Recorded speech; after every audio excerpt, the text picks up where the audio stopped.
How are you? Hope you're fine.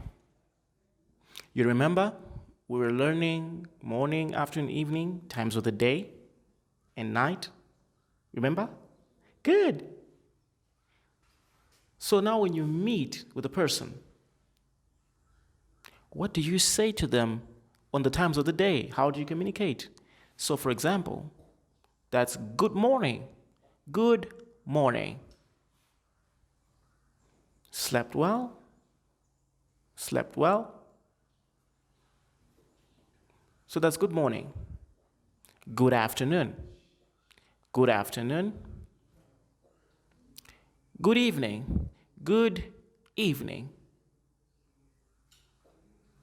Good night. Good night. Or you just change it, you say good night. Good night. Others they can say night or you can say good night.